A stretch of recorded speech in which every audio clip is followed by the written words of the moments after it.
Evil. What did you think of when I said this word? Remember the time you stole candy from your sibling, threw a snowball extra hard on purpose, or even when you cheated on a test?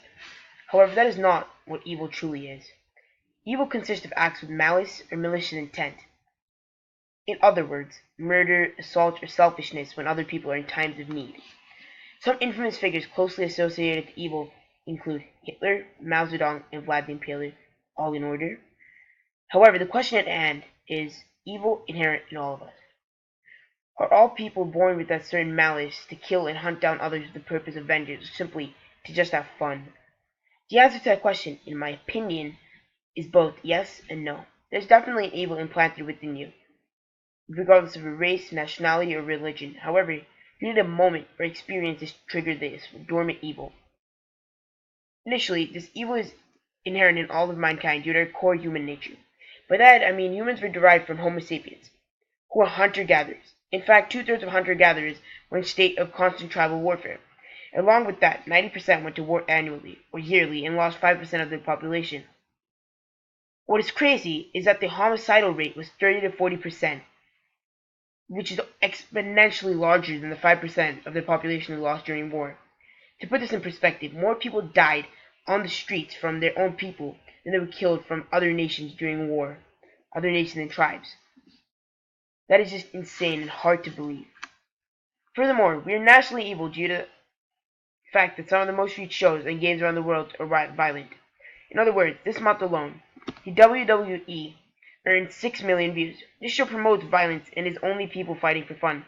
That is only the WWE. This does not include many other shows such as UFC, TNA, NXT, etc. The baseline is that humans enjoy watching other people suffer, even if they know it's fake. Although many of us not may watch wrestling shows, violence is also present in many sports such as football, hockey, and rugby. Yet we still watch these shows and promote our kids to play these. And in the perspective of video games, the most played games and series of all time include Grand Theft Auto series and the Call of Duty series. Call of Duty is simulated warfare where two or more teams fight, and in its base form, the team with most kills wins. All of the COD games, or Call of Duty games, have a rating of M, or mature, for its immense violence. Although there are many games in this franchise, they collectively sold more than 112 million copies. The top-selling franchise of all time is GTA. Has a lot more violence, drugs, and other inappropriate scenes in comparison. This game collectively sold over 167.7 million copies. This game is extremely violent. In fact, it got banned in 6 countries for its violence and inappropriate scenes. Yet it is still so popular. This may tie back to the previous concept about the human's ancestors. Evidently, we cannot sate our thirst for violence due to the law, and we feel that thirst through the shows, games, and sports, for it is legal and safe. However, evil is not always shown in everybody. The latent evil must be triggered / brought out by bad experiences throughout a serial killer or anyone's childhood. Many serial killers had horrible childhoods and bad role models to lead them, which resulted in a shaky moral view and unstable mind. If we analyze the early life of one of the most notorious serial killers in the world, Donald Henry Gaskins, claiming to kill more than 100 to 110 people, we understand how he was not correctly raised. His mother was negligent towards him, providing him with little to no supervision. He was also harassed by many classmates for being short. Although this does not seem bad, it gets a lot worse. The mother had many men throughout her life. In turn, he never met his father and had no father figures.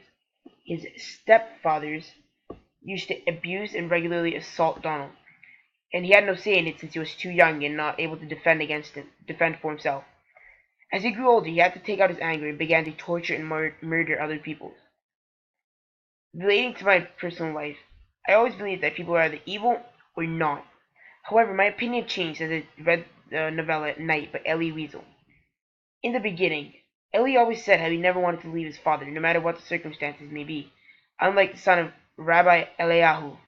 However, as the story progressed, we noticed that Elie grew farther and farther apart from his father. Eventually, he only began to see him as a burden, and he felt satisfied when his father passed away. Elie, as horrible as he may seem, is not evil.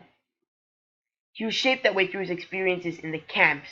He suffered much torture, causing him to understand that only the strongest can survive. while the rest have no choice but to die. Ellie was not all to be blamed for becoming evil, but it also was caused by everyone else in his life during this dark period of time that occurred during the Holocaust.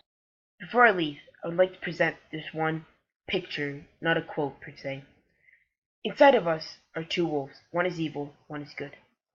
The evil one is anger, envy, sorrow, regret, greed, arrogance, self-pity, guilt, resentment, inferiority, lies, false pride, superiority, and ego. But one is good. It is joy, peace, love, hope, serenity, humility, kindness, benevolence, empathy, generosity, truth, compassion, and faith.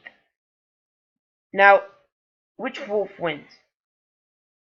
The one you feed the most. This anecdote is a similarity of what goes on within the human mind. There is both evil and good present. Whichever one you choose to succumb to is what you become.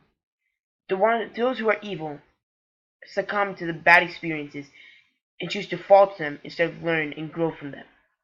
Those who are good learn from their mistakes and understand that it all gets better. So thank you for listening to my TED Talk, and I hope you all understand why evil occurs and why it's inherent within all of us. But it doesn't shape who we are. Thank you.